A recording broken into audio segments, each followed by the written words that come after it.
We're going to Cape York, 10,000 plus Ks, Melbourne all the way up. We're running up inland. I'll be driving up with a couple of the boys, missus and kids, flying to Cairns and then tack on from there. Saves them doing that week's worth of driving with us. The prep has started. We're getting things done, ticked off the list. It's been planning now for about 12 months, so super keen to get stuck into this one. We've got 6 cars going. By the time you watch this episode, we're already on the road. We'll be heading inland all the way up and then coming back down inland as well. Ticking off things like Undara lava tubes, all the thermal hot springs out in outback New South Wales, Queensland as well, Dinosaur Trail, Qantas Museum, Stockman's Hall of Fame. There's plenty to see, and there's going to be plenty coming your way in this series, so you are going to want to keep your eye out for that. So let's run through a bit of the trip prep. We've been getting sorted for this one for the last few months and really punching into it the last couple of weeks. We've had the car down at 4x4 DNA. It had a cooked rear shock which was leaking, so that was fixed, as well as a service while it was there. For those that didn't know, the Y62s run a special hydraulic suspension setup. So with that, there's only certain places that you can actually take your car to be worked on for that, because they need the right tools and equipment to work and pressurise the system. 4x4 DNA in Kilsyth here, they have it all. They specialise in Y62s especially. Here you can see as well why we did the shock absorber. We bled the whole HBMC system and replaced it with clean oil. You can see the difference, old versus new, and driving home you can definitely notice the difference.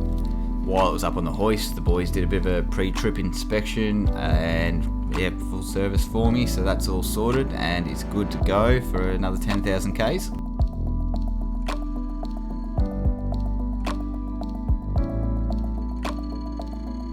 The boys down here as well, they've got the showroom so you can get in there and have a look and a bit of a talk, get your hands on the parts, feel and see what you might be putting on your car. So yeah, all the flash billet parts, wheels, every accessory you can think of for the Y62, it's down here. So yeah, come see Rodney and the boys and they'll look after you.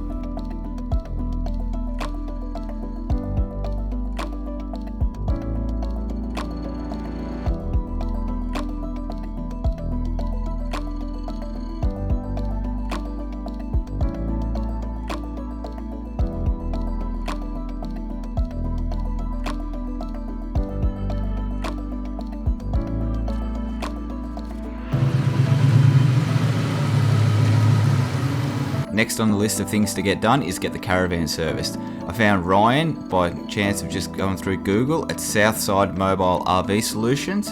So he does a full service of the caravan, brakes, electrics, tyres, bearings, the works. Gives it the full going over, so I know now that that's all good to go and ready to hit the road.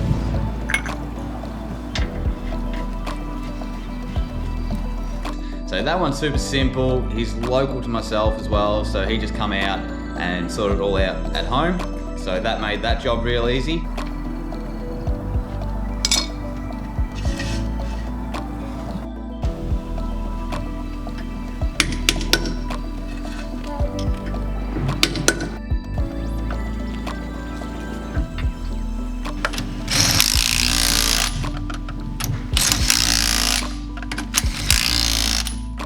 Swag sitting here ready to go, so they'll be going on the roof for when we do the tally track. Got hold of these canoe locks, so they're just a strap with a key lock, so you can lock them on the car when they're not being used. So taking the rooftop tent and awning off for this trip, figure probably not really going to need it too much, and the swag's going to make it a bit easier with the family, so we're going that option here. Also now up on the roof, 110 litre storage box from Trailmax there. So that's going to have things like the chainsaw, camp chairs, all those little bits and pieces to keep them out of the car for a bit of extra room. Around the back.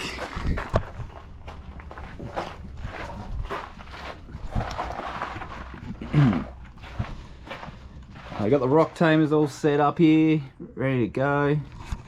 Bit of extra stone protection. On the caravan itself, we've got the stone guard and the longer mud flaps, so just trying to minimise any stone damage. On the back, been running this one now for a trip. Pretty happy with how it is. So the overeager fridge storage organizer. Insulated as well, which I like that over a lot of the other ones. So yeah, keeps all things nice and accessible there. In the drawer here, bits and pieces. Toolkit under there as well as more tools in the front. That's going to be all empty basically, except for food and cooking gear, cutlery when we do hit the tally, because we won't have the van.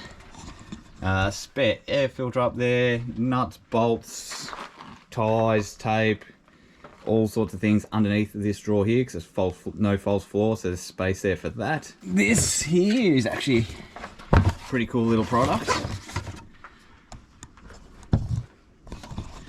I do love me torches, and come across this one. I'll give you a bit of a look at it. So we'll put the links in the description for all these products I'm sort of going through. If you do see them and like them, you can easily find them that way.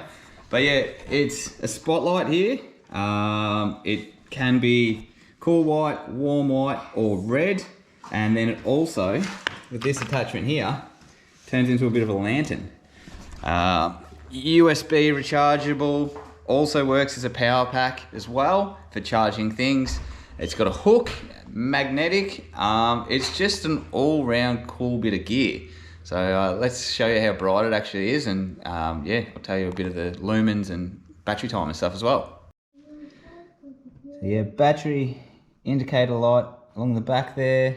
These are your knobs to dim or turn up the brightness on white light and warm light. You can see here, red light. Let's check out how bright it is. So here's how bright that spotlight is on cool white. And obviously you can dim it right down as well. You can turn that one off. Glows as well, which is kind of cool.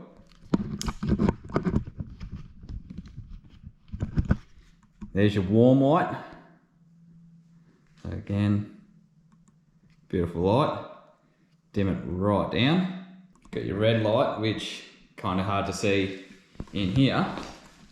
Or we flick the lights back on for a sec.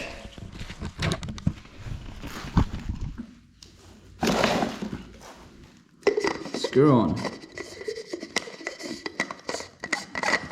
this, and you basically turn it on, and then check this out. It's just a nice camp lantern, so spreads the light nicely without the spot beam. It's just a really cool bit of kit. So yeah, obviously with the hooks and whatnot, you can hang it, stick it to whatever you want in your tent. You can have it hanging up this way. Change it to your cool light as well.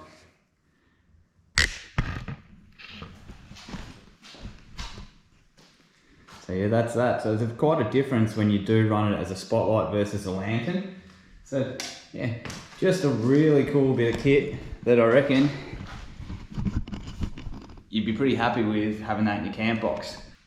There's your hook and your magnet. The USB charging in and out, so that's kind of cool too. Used as a power bank. Just a really cool light. So yeah, another little thing just in the kit for the trip. Extra on the back here, 20 litres of fuel, water. I'll throw another 20 litres of fuel on the roof of the car, and then another 20 litres of water back of the van. Also in the car, I've got 50 litres of water in behind the fridge here. So plenty of drinking water and whatnot for all the way along the trip. Torque wrench here too. Always pays to check, especially these rough roads, that your wheel nuts are torqued up along the way. So every couple of days, every second day, I'll be checking that. In here, another box that's gonna have extra food, more tin veg, noodles, buddy, pastas, rices, all that kind of thing. As you can see in here, wife started packing all the clothes. Found these storage bags at Kmart. These are cool, super cheap, easy way to keep it all organised. Food's starting to get packed up here. Bit of extra food under here as well. She's been busy doing the meal prep too, so we've got about 9 meals prepped. So all up here in the freezer. Things like pasta sauces, stir fries, some Mexican chicken, things like that. Have also gone down to Kelly's Meats in Turin, amazing butcher, and done a bit of a meat order there too. So we'll be picking that up and throw that in the freezer. Also in that front box you would have seen there's another drawer fridge. I'll turn that to a freezer as well. So plenty of space for meat and all that sort of stuff. Drinks I'll throw in the car, in the fridge there. Kids stuff all been starting to get packed. So yeah, real easy with these storage organisers as well.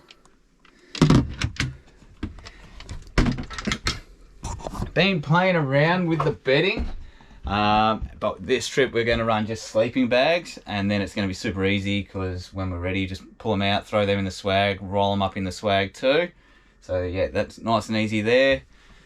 Yeah, all bits and pieces under here. She's thrown in a yoga mat and some runners. So we're gone for 8 weeks, so don't really want to sit around and just drink beer all day. So do a bit of exercise, keep yourself fit and healthy, in a bit of shape. Going to take up the Jackery as well, so I've got that in the front toolbox here. So with that and a bit of solar, that's going to allow us to be able to run the microwave, air conditioning in the van, things like that, because there's quite a bit of camping unpowered. All the chairs and tables, all that sort of stuff in here. Power tools, got drill, rattle gun, blowers, all that sort of stuff all in there, as well as just the normal caravan bits. Got it in here as well, spare shock bolts, things like that too. So never not have enough spares, as hard as it is, because what you do take probably won't be the thing that breaks. So yeah, just got to play it by ear and hope for the best. But yeah, got that sort of stuff sorted. Bin bag there. With just having the coil delete done too, been down at Highway Tyres this morning, had wheel alignment done. That was quite a bit out, so that all got put back into spec. So yeah, hopefully nice even tyre wear all the way along the trip, so it should be good. Yeah, and it's just a matter of ticking off, planning, get the maps now, fill up with fuel, put all the camera gear in, things like that, and then we're ready to race. So yeah, definitely can't wait for this trip. It's been 12 months planned. The last 3 months are sort of really ramping up, getting all the things ready, but yeah, really excited to do this one with the family, stand on that tip of Australia. I was up there in 2013 with my oldest daughter as well, but now to be able to do it with the whole family and the wife and all that, it's going to be unreal. So yeah, a couple of good mates coming with us too. Just can't wait to share it all with them, and it's just going to make the trip all that bit better. We've got a tinny for the trip as well, so a bit of fishing. Not that I'm very good at it, but we will be giving it a crack. But, we were meant to have 2 tinnies, but yeah, one just couldn't quite get the setup to work with Seb's new camper trailer, so yeah, just Fabian and his. But yes, good crew, good group of mates, and that's what it's all about. So if you're ever thinking of doing these sort of things, you just got to book in a date and make it happen, because it's the only way you can sort of get the time off work and do it, is if you just book it in and go. So whatever's in your way, whatever plans you need to do for savings, that sort of thing, you just, each week, it's all I've been doing for the last 12 months is a few $100 a week out of the pay into the holiday fund, and then when it rolls around 12 months later, you've got the money there to do it. So you just got to do it, got to plan and go, and you will not regret a second of it. So we look forward to bringing you this series. So yeah, like I was saying, keep your eye on it, because yeah, there's going to be some cool stuff coming your way, and can't wait to bring it to you.